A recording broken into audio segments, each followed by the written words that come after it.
प्रभु से मिलने सीखने के लिए आए। जितना परमेश्वर के लिए बोलते हैं उतना कम लगता है। परमेश्वर की महिमा कर दो, उसके लिए धन्यवाद दो, या उससे हम प्यार करते हैं इसीलिए उसके लिए दौड़ते भागते हैं। जैसे भजन ने बोला कि परमेश्वर के लिए हमें संघर्ष करना। संघर्ष कैसे करेंगे? जब तक आप उससे प्यार नहीं करेंगे आप संघर्ष कर ही नहीं सकते, आप उसके लिए लड़ाई कर ही नहीं सकते। उसके लिए आपका परमेश्वर से प्यार करना बहुत जरूरी है, उस पर विश्वास करना बहुत जरूरी है। जिस दिन आपका विश्वास परमेश्वर के प्रति बढ़ गया, कोई कुछ भी बोले आप पीछे नहीं रखते। आज बहुत सारे लोगों के जीवन में हम देख रहे हैं, हम सुन रहे हैं, इन दिनों सुन रहे हैं, उनके अंदर विश्वास की घटी हो गई है जिसके कारण वो परमेश्वर से पीछे। बहुत लोगों को देखा है बैकस्लाइड हो गए, जो मसीह के लिए गीत लिखते थे, हमने सामने देखा है, अब वो मसीह में नहीं है। उस परिवार का एक व्यक्ति ऐसा है जिसने परिवार को छोड़े रखा। क्यों? क्योंकि उस परिवार का एक व्यक्ति दिन रात परमेश्वर के आगे घुटने टेके। भले परिवार ने परमेश्वर के आगे मुंह मोड़ लिया कि नहीं चाहिए, परमेश्वर ने उनसे बहुत अच्छा किया, पर लोगों के कारण वो परमेश्वर से पीछे हो गए। पर आज जब हम परमेश्वर के प्रति अपने विश्वास को बढ़ाएंगे, उससे उस प्यार को दिनों दिन बढ़ाते जाएंगे, तो परिस्थिति कैसी भी होगी आप परमेश्वर से कभी पीछे नहीं रह सकते। हालेलुया। मेरा विश्वास है परमेश्वर के साथ मुकुट पाने के लिए अब परमेश्वर अपने प्यार से आपको और बढ़ाए। आमीन। और ये प्यार आपके जीवन में दिनों दिन बढ़ता जाए। मैं शुरुआत अपनी गवाही से करूंगी। मैं परमेश्वर को धन्यवाद देती हूँ कि परमेश्वर ने मुझे चुना। आज 14 साल हो गए। 14 साल से हम मसीह के प्यार में हैं, मसीह में दिनों दिन बढ़ रहे हैं। 14 सालों से एक समय था हम चर्च में काम करते, पर आज ऐसा समय आया है कि परमेश्वर ने लेवल को बढ़ाया। पर मैं कहती हूँ कि मैं उस लेवल के योग्य नहीं हूँ, मुझे और बढ़ना, और बढ़ना। मसीह की दौड़ ऐसी है कि जितना आप सीखोगे, अंदर गहराई में जाओगे, उतना ऊंचा परमेश्वर उठाएगा, और वो भी हमारे लिए कम है। जब तक हमारा जीवन है हमें सीखना है, बढ़ना है और उसमें बने रहना है। आमीन। मैं सिंधी परिवार से और सिंधी सुनार, बहुत कट्टर उस परिवार से परमेश्वर ने मुझे चुना। मैं जब मसीह में नहीं थी, मुझे बहुत समझाया गया यीशु मसीह कौन है, क्या है, पर मैं बहुत कट्टर थी, बहुत कट्टर। और मैं, कोई मुझे जितना बोलता था मैं उतना परमेश्वर के विरुद्ध जाती कि आप कुछ भी कर लो, मैं नहीं सुनने वाली, नहीं हटने वाली। पर ऐसी बातें आई, ऐसी परिस्थिति आई कि परमेश्वर ने मेरे पति को चुना, मेरी सास को चुना, उनका बैप्टिज्म हुआ, और जो कभी हमारे बीच में लड़ाई नहीं होती थी, वो उस चीज को लेकर हमारे बीच में लड़ाई होनी शुरू हुई कि क्यों वो अपने समाज को छोड़कर दूसरे धर्म में जा। ये सोच, पर परमेश्वर धर्म नहीं बना, परमेश्वर मन बदल, और परमेश्वर ने मेरे पति और मेरी सास का मन बदला था, इसीलिए वो परमेश्वर के राज्य में बढ़ रहे। जब मेरी बेटी पैदा हुई तो मेरी बेटी के पैदा होने से डॉक्टर ने कहा उसे टीबी है, जन्म से टीबी हुआ, और डॉक्टर ने कहा जब तक वो जीवित रहेगी तब तक उसकी टीबी नहीं जाएगी। मेरे परिवार में किसी को टीबी, न मेरे पति के परिवार में किसी को टीबी। पर जब वो बच्ची हुई उसको टीबी। और मेरी बेटी परमेश्वर की दया से बहुत सुंदर है, अभी भी बहुत सुंदर है। जब हुई थी तो इतनी सुंदर कि डॉक्टर बार बार फोर्स कर रही थी कि अगर आपको नहीं चाहिए तो मुझे दे दो, मैं रखने के लिए तैयार हूँ। पर एक टीबी के कारण मन दुखता था कि टीबी जैसी बीमारी इस बच्चे को आगे चलकर उठना बैठना पड़ेगा, जैसे जैसे बड़ी होगी तकलीफें बढ़ेगी। क्योंकि सुनते हैं टीबी से बहुत खांसी होती है, ऐसा होता है वैसा होता है। और फिर एक तो बेटी कि आने वाले भविष्य में जब उसकी शादी होगी तो शायद उसके कारण कॉम्प्रोमाइज करना पड़ेगा। क्यों? क्योंकि उसके जीवन में टीबी है। ये मेरी सोच थी। पर एक परमेश्वर के दास ने मेरे पति से मिले और उन्होंने उसके लिए प्रार्थना की और कहा विश्वास कर तो ये टीबी खत्म हो जाएगी। तब ये परमेश्वर को जानते थे, पर विश्वास आधा अधूरा था। कभी गए कभी नहीं गए, कभी सुना कभी नहीं सुना, ऐसा चल रहा था। और हमारी शुरू से दवाइयाँ उसके लिए चल रही थी। 2 साल हुए, 2 साल से कंटिन्यू उसकी दवाई चालू थी। एक भी दिन अगर दवाई मिस होती थी तो उसको तकलीफ होती। जब इनका विश्वास परमेश्वर पर बढ़ा, इन्होंने कहा परमेश्वर के दास से मैंने प्रार्थना करवाई और मैं विश्वास कर रहा हूँ कि प्रभु उसको ठीक करेगा। मैंने बोला पागल हो गए, इतनी दवाइयाँ काम नहीं कर रही और प्रार्थना क्या टीबी को उतारेगी? तो बोले नहीं तू विश्वास कर। पर मैंने विश्वास नहीं किया। उनका विश्वास था पर मेरा विश्वास नहीं था।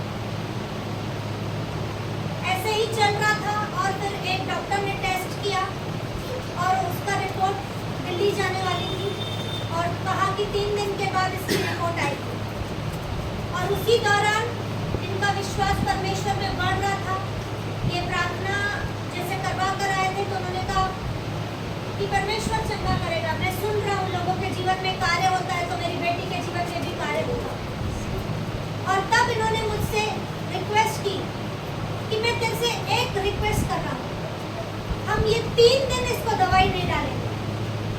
क्योंकि 3 दिन के बाद उसकी रिपोर्ट आनी थी और वो टेस्ट हुआ था। तो मेरा मन घबरा रहा था कि मैं अगर उसको दवाई नहीं डालूंगी तो उसको तकलीफ होगी, क्योंकि छोटा बच्चा 2 साल का।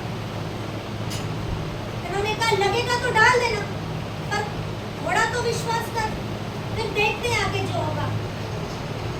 इनका बोलना और मैंने दवाई नहीं डाली। मैंने बोला ठीक है, मुझे लगेगा तो मैं पीछे से डाल दूंगी, आपको बताऊंगी। मैंने ऐसा सोचकर मैंने दवाई नहीं डाली। पर वो 3 दिन कब निकल गए मुझे पता नहीं पड़ा। उस 3 दिनों में उसको तकलीफ नहीं हुई। और जैसे हम डॉक्टर के पास गए, डॉक्टर ने रिपोर्ट पढ़ी और सीधा एक बड़े डॉक्टर के पास भेज दिया। हमें समझा नहीं, हम सारी फाइल लेकर उधर गए। डॉक्टर ने हमें देखा, बच्चों को देखा, फिर रिपोर्ट को देखा। दूसरे डॉक्टर के पास गए, वो सब उसने कंडीशन पूछी, हमने सब बताया कि 2 साल से ट्रीटमेंट चल रहा है। जैसे जैसे डॉक्टर ने हमें कहा है हमने कंटिन्यू वैसा वैसा किया है। डॉक्टर ने बोला आप इसे दवाई दे कैसे रहे हो? हमें थोड़ा डर लगा और मेरे मन में एक ख्याल आया कि 3 दिन से मैंने दवाई नहीं डाली है, शायद उसका तो कुछ असर नहीं आया। डॉक्टर उसे चेकअप कर रहा है तो डॉक्टर बोल रहा है, डॉक्टर ने कहा इस बच्ची को टीबी है ही नहीं और आप टीबी की दवाई इसे कैसे दे रहे हो? तो हमारा महान परमेश्वर ऐसे कार्य करता है। उस विश्वास ने, परमेश्वर का वचन कहता है जब तुम राई के दाने की तरह विश्वास करोगे और पहाड़ से कहोगे कि वो समुद्र में जा पड़, तो वो समुद्र में जा पड़ेगा। आपका राई के दाने का विश्वास। और तब उनका विश्वास उतना था, मेरा तो उतना भी नहीं था। और उनके उस विश्वास के द्वारा मेरी बच्ची के जीवन से टीबी जड़ से खत्म हो गई। तब से लेकर आज तक उस बच्ची ने दवाई नहीं ली।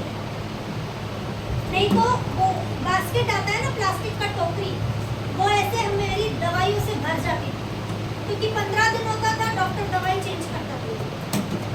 15-15 दिन में दवाई बदलती जाती, और उसी चीजों से मुझे टेंशन होता था कि कब तक ऐसी दवाइयों को लेकर हम चलेंगे। तो डॉक्टर ने कहा था कि एक एज ऐसी आएगी जिससे 1 या 2 गोली रहेगी जो जिंदगी भर तक चलेगी, ये दवाइयाँ फिर खत्म हो जाएगी। पर मेरा महान परमेश्वर ऐसा है जिसने हमेशा के लिए दवाई को जड़ से खत्म कर दिया। हालेलुया। परमेश्वर ने मेरी बच्ची के जीवन से टीबी को जड़ से खत्म कर दिया, और परमेश्वर ने हमारे जीवन को भी बदला। जैसे मेरे बच्ची के जीवन से टीबी जड़ से खत्म हुई, इनका विश्वास और मजबूत हो गया कि जिस परमेश्वर ने विश्वास के द्वारा मेरी बेटी के जीवन से टीबी जैसी बीमारी को खत्म कर दिया, वो हमारे जीवन में क्या कुछ नहीं कर सकता। और उस महान परमेश्वर ने तब से लेकर अब तक हमारे जीवन में इतने अद्भुत काम किए, अगर मैं बोलने बैठूंगी तो शायद रात भी कम पड़ जाएगी। हमारा महान परमेश्वर ऐसे भले काम हम सबों के जीवन में करता है। मैं विश्वास करती हूँ कि जैसे परमेश्वर ने मेरे बच्ची के जीवन से टीबी जैसी बीमारी को जड़ से खत्म किया, अगर किसी के जीवन में कोई दुख है, कोई तकलीफ है, कोई बीमारी है, तो आप विश्वास कीजिए। उस विश्वास के द्वारा परमेश्वर आपके जीवन से उन हालातों को बदल देगा, उन तकलीफों को हमेशा के लिए दूर कर देगा। आमीन। जैसे परमेश्वर ने मेरे बच्ची के जीवन में कार्य किया, उसी परमेश्वर ने आपके जीवन में भी कार्य करना है। बस आपको विश्वास करना। आमीन। प्रभु आपको इस दवाई के द्वारा आशीष करे। हम वचन में जाएंगे।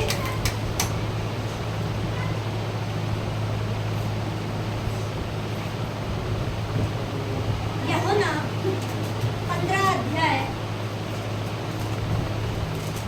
उसका 16 वचन।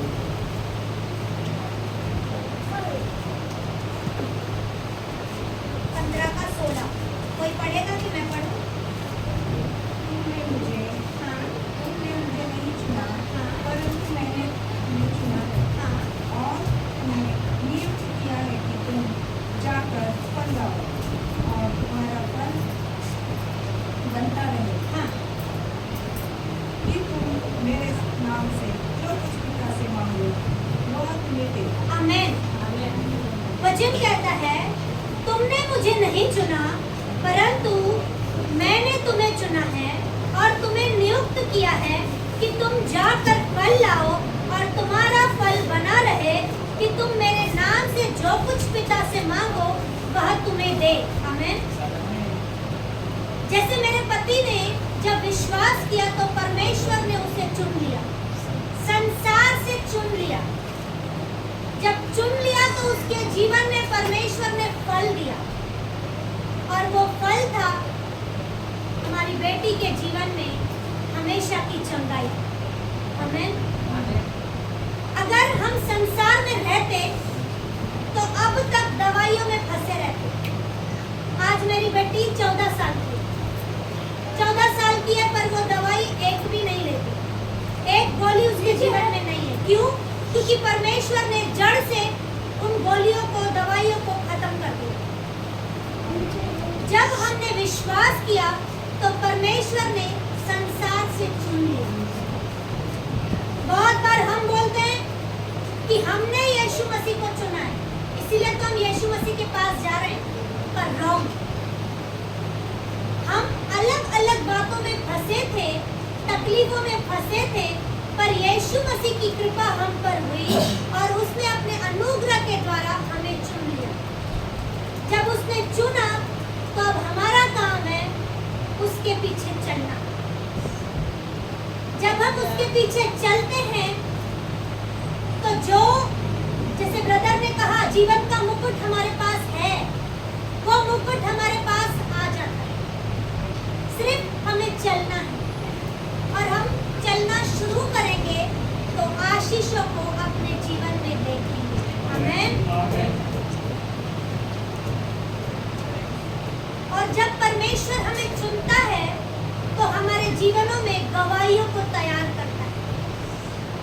जैसे मेरे जीवन में मेरी बेटी की गवाही को परमेश्वर ने तैयार किया और उस गवाही के द्वारा हम पति पत्नी हमारा घराना परमेश्वर में बचाया गया। ये बहुत बड़ी गवाही है कि टीबी जैसी बीमारी जड़ से खत्म हो गई। आज किसी आप बीमार व्यक्ति से पूछो, वो दिन रात दवाई लेता हो, वो कंटाल जाता है गोलियां लेने से। बार बार इंजेक्शन लगना, बार बार डॉक्टर के पास जाना, वो परेशान हो जाता है। पर परमेश्वर ने मेरी बच्ची के ऊपर दया की। वचन कहता है, इस वचन में लिखा है कि तुम मेरे नाम से जो कुछ पिता से मांगोगे वह तुम्हें देगा। मेरे पति ने मेरी बेटी के लिए मांगा कि ये टीबी जड़ से खत्म हो, और पिता ने वो हमारे जीवन में पूरा किया। उसने थोड़ी सी टीबी मिटाई नहीं कि 6 महीने तक नॉर्मल रहे फिर वापस दवाइयाँ, नहीं, जड़ से मिटा दी, हमेशा के लिए खत्म। जब परमेश्वर कार्य करता है तो हमेशा के लिए करता है, जिसके लिए आपको फिर से तकलीफ नहीं आएगी। अगर हम अपनी मर्जी से अगर उन चीजों में जाएंगे तो वो बातें हमें आधी अधूरी मिलती। अगर ये विश्वास नहीं करते तो आज शायद हम अभी भी डॉक्टर के पास भागते। पर हमारा महान यीशु ऐसा है जिसने जड़ से उन बातों को हमारे जीवनों से खत्म किया। आज मैं हक से बोल सकती हूँ कि मेरी बेटी पूरी तरह से चंगी है। आने वाले समय में जब उसका विवाह का समय आएगा तो मेरे पास उसके लिए कोई कॉम्प्रोमाइज करने की वजह नहीं बचेगी, क्योंकि परमेश्वर ने पूरा बना दिया है। खुदा कहता है कि जैसे मेरे अंदर ना कोई दाग है ना धब्बा है, मैं तुम्हें वैसे बनाऊंगा, और परमेश्वर ने वैसा मेरी बच्ची को तैयार किया। आज प्रभु की उस पर दया है, बहुत सुंदर बच्ची है। पर उस टीबी के कारण मुझे ऐसा लग रहा था कि उसके जीवन में वो दाग लगा है, पर मेरा महान परमेश्वर ऐसा है कि उस दाग को उसने जड़ से मिटा दिया। हम टीवी देखते थे तो पहले बोलते थे, वो ऐड आती है निरमा, वॉशिंग पाउडर निरमा जो दाग धब्बों को मिटाता है, पर वो मिटाता नहीं। पर हमारा यीशु का लहू हमेशा के लिए दाग धब्बों को मिटाता है। हालेलुया। तो हमें ऐसे संसार की बातों पर ध्यान नहीं देना, हमें जीवित परमेश्वर पर ध्यान देना जो जड़ से काम करता है, ऊपर से काम नहीं करता है, अंदर से काम करता है। आप एक पेड़ को देखेंगे, जब अगर हम पेड़ को काटते हैं तो एक ही बार कुल्हाड़ी लगती है तो कटता नहीं है, बार बार उसको लगाना पड़ता है, उस धार को बार बार मारना पड़ता है, तब वो पेड़ गिरता है। उसी तरह जब यीशु मसीह हमारे अंदर आता है तो हमारी बुराइयों को वो जड़ से मिटाता है, हमारी तकलीफों को वो जड़ से मिटाता है, ताकि हमारे जीवन में गवाहियां तैयार हो, हमारे जीवन में आशीषें बननी शुरू हो जाए और उन आशीषों के द्वारा परमेश्वर को महिमा मिले। हालेलुया। हमारा परमेश्वर ऐसा महान है। हमने प्राइम मिनिस्टर के लिए सुना है ना कि वो पहले चाय का काम करते हैं, और आज कहाँ है प्राइम मिनिस्टर? पहले चाय का काम करते, अब प्राइम मिनिस्टर। तो जब परमेश्वर उनके जीवन में कार्य कर सकता है तो क्या हमारे जीवन में कार्य नहीं करेगा? हम जब बहुत सारे दासों के बारे में सुनते हैं तो हमें ऐसा लगता है कि अरे ऐसे ही लिख दिया होगा। अगर हम किसी को बोलेंगे तो कि दाऊद राजा के जीवन में कार्य हुआ, यूसुफ के जीवन में कार्य हुआ, और अब्राहम के जीवन में कार्य हुआ, ऐसे बहुत सारे दासों के नाम इसमें लिखे हैं। पर हमें क्या लगता है, हमने पढ़ा है, देखा थोड़ी है। पर परमेश्वर ने ऐसे एग्जाम्पल भी संसार में रखे हैं। जो चाय बेचने वाला व्यक्ति प्राइम मिनिस्टर बन सकता है तो क्या हम नहीं कर सकते? आज अगर हम इस लेवल पर हैं तो परमेश्वर हमें यहाँ बिठाएगा। उनके पास तो यीशु मसीह नहीं है, पर हमारे पास तो जीवित यीशु मसीह है। उसके पास वो सामर्थ है जो हमें यहाँ से यहाँ बिठाएगा। जैसे दाऊद चरवाहा था, भजन गीत लिखता था, भेड़ों को चराता था, पर एक समय आया परमेश्वर ने उसे राजा ठहराया। क्या वो ऐसा ही राजा बन गया? कुछ तो सैक्रिफाइस उसने भी किए। यूसुफ, परमेश्वर उसको विजन के द्वारा बातें करता था, गरीब व्यक्ति था, भाइयों के द्वारा बेचा गया, गड्ढों में गिराया गया। एक समय आया परमेश्वर ने उसे भी प्राइम मिनिस्टर बनाया। क्यों? क्योंकि उन्होंने कभी कॉम्प्रोमाइज नहीं किया, अपने हालातों की ओर उन्होंने ध्यान नहीं दिया। उन्हें पता था कि हालात खराब हैं, उसी हालातों को सुधार कर परमेश्वर हमारे जीवन में गवाही तैयार करेगा। हमें घबराना नहीं है। बीमारी है, ओके, घबराओ नहीं, इस वचन के पीछे लग जाओ, क्योंकि ये खुद यीशु मसीह, ये जीवित है। जब आप इसके पीछे लगोगे ना, परमेश्वर आपके हालातों को बदल देगा, आपके परिस्थितियों को बदल देगा, क्योंकि उसके पास वो ताकत है। वो खुद एक पोजीशन वाला व्यक्ति है, वो खुद राजा है, तो वो अपने बच्चों को क्या नीचे रखेगा? उसने हमें भी राजा कर ठहराया है। जब हम राजा हैं, तो हमारे जीवन में तकलीफें आ ही नहीं सकती।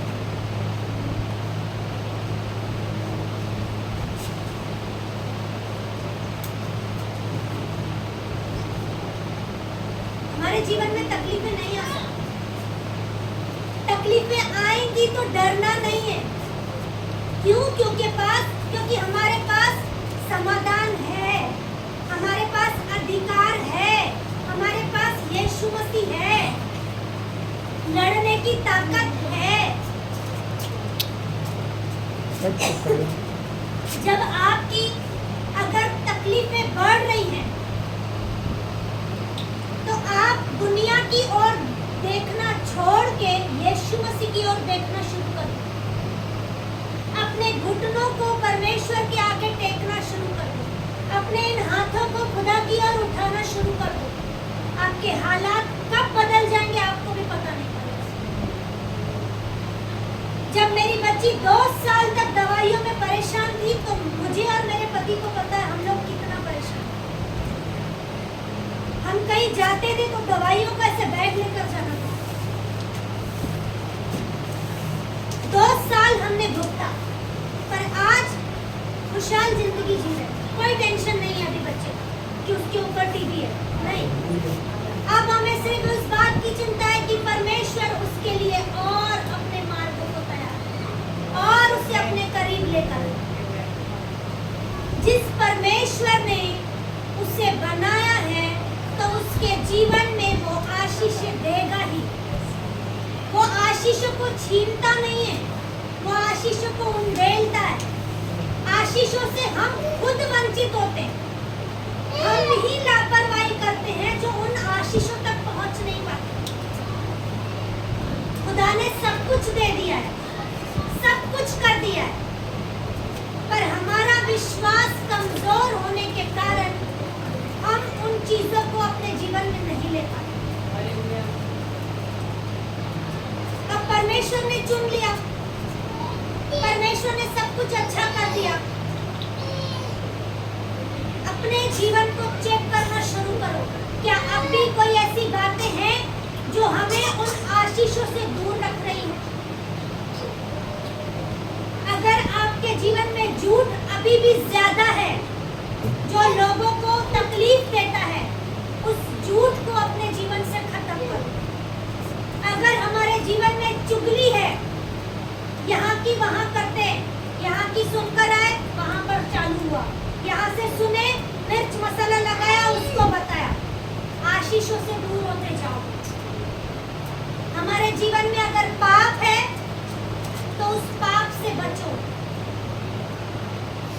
अगर हमारे जीवन में नशा है, कोई भी नशा ले लो, अगर वो नशा है, तो उस नशे से दूर हो जाओ, क्योंकि परमेश्वर को दोगला जीवन पसंद नहीं है। जब आप अपने जीवन को यीशु मसीह के अनुसार बनाओगे, परमेश्वर आपके जीवन में असीमित आशीषों को उंडेलेगा। आमीन। आमीन। वचन कहता है, एक वचन और निकालेंगे, पहला कुरिन्थियों 6:19।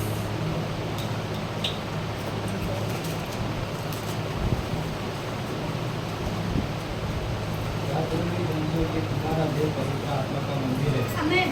जो तुम में बसा हुआ है और तुम्हारे परमेश्वर की ओर से मिला है, यस, और तुम अपने नहीं। आमीन, आमीन। बस वचन कहता है कि क्या तुम नहीं जानते कि तुम्हारी देह पवित्र आत्मा का मंदिर है, जो तुम में बसा हुआ है और तुम्हें परमेश्वर की ओर से मिला है, और तुम अपने नहीं हो।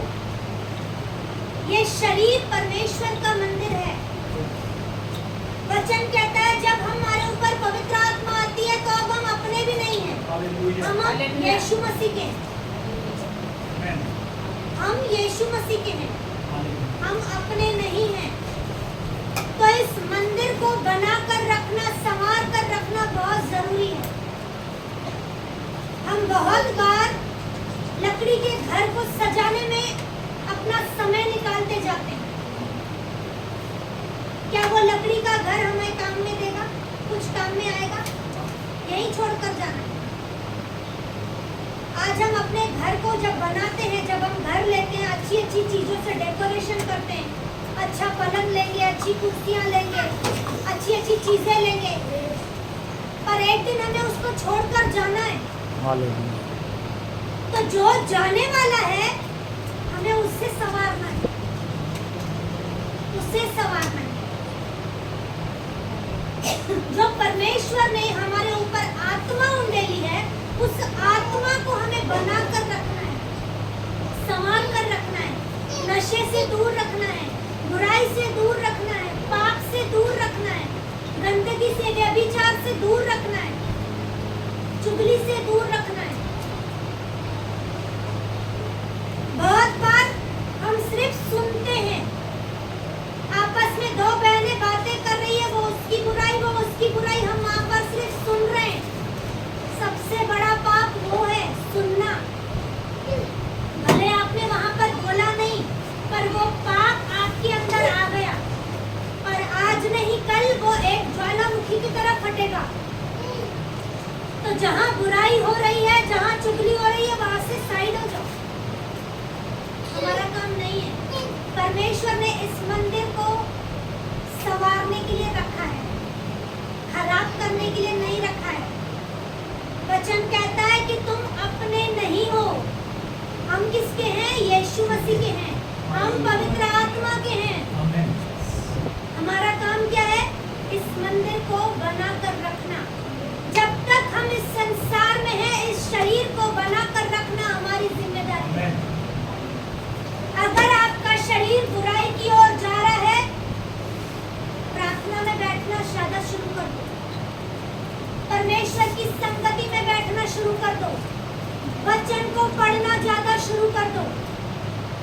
आपसे नहीं हो रहा, अपने पास्टर से बोलो कि मुझसे ये बुराई नहीं छूट रही। वो आपके लिए प्रार्थना करेंगे।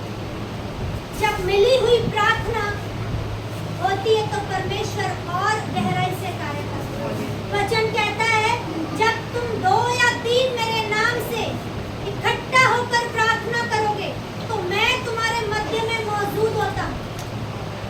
जब 2 या 3 पास्टर और आपकी कलीसिया मिलकर उन बातों के लिए आपके लिए प्रार्थना करेगी तो जिन प्रार्थनाओं में समय लगता है वो मिनटों में काम हो जाता है। हालेलुया। हालेलुया।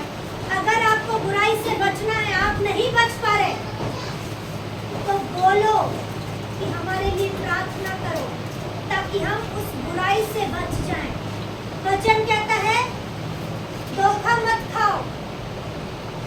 बुरी संगति अच्छे चरित्र को बिगाड़ देती है। शरीर में हमें रहना है, संसार में हमें रहना है, पर पवित्र होकर, Amen. पवित्रताई में ठहर कर, इस संसार में हमें रहना है, इस शरीर को पवित्र बनाकर रहना है। हालेलुया। अगर आप संसार में रहकर अपने शरीर को अविनाशी बनाओगे तो आप नरक के अधिकारी होंगे। पर परमेश्वर ने हमें क्या किया है? स्वर्ग का अधिकारी ठहराया। परमेश्वर ने कहा है तुम राजपदधारी हो, तुम याजकों का समाज हो, तुम चुने हुए वंश हो, तुम लेपालक पुत्र और पुत्रियां हो। तो हम क्यों अपने शरीर को अविनाशी बनाएं? हम उस राजपदधारी में क्यों ना हो शामिल होकर चले? जिस यीशु मसीह ने हमारे लिए सब कुछ दे दिया, सारा अधिकार हमें दे दिया, तो हमें उस अधिकार में रहकर उस अधिकार को लेकर चलना है ताकि आप राजाई जीवन जिए। यीशु मसीह पर विश्वास करने वालों के लिए गरीबी नहीं है, बीमारी नहीं है, कमी घटी नहीं है, अशांति नहीं है, गड़बड़ी नहीं है। यीशु मसीह पर विश्वास करने वालों के लिए क्या है? अमीरी, राजाई जीवन, चंगाई वाला जीवन, भरपूरी वाला जीवन, बढ़ोतरी वाला जीवन, सफलता वाला जीवन, सक्सेस वाला जीवन। बढ़ोतरी, दिनों दिन आपकी बढ़ोतरी होगी जब आप यीशु मसीह पर विश्वास करके उसके पीछे चलोगे तो सफलता आपके कदम चूमेगी। क्योंकि वचन कहता है जिस जमीन पर तुम पांव रखोगे वो जमीन तुम्हारी हो जाएगी। क्यों? क्योंकि आपने यीशु मसीह पर विश्वास किया, आपने उस राजा पर विश्वास किया और उसने कहा है कि तुम मेरे बेटे, मैंने तुम्हें चुन लिया है, संसार से मैंने तुम्हें अलग कर दिया है। और अब हम यहाँ पर बैठे हुए भाई बहन कौन है? संसार से अलग किए हुए यीशु मसीह की संतान। हम सब राजा हैं, हम सब राजा हैं। अपने पड़ोसी से बोलो मैं राजा हूँ, मैं राजा हूँ, मैं राजा हूँ। मेरे लिए स्वर्ग का राज्य है, मेरे लिए स्वर्ग का राज्य है, मेरे लिए अधिकार है, मेरे लिए ज्योति है, मेरे लिए बढ़ोतरी है, मेरे लिए सफलता है, मेरे लिए चंगाई है। विश्वास करते हैं? तो आपके लिए है। प्रभु आप सबको बहुत ऐसे आशीर्वाद। आमेन, आमेन, आमेन।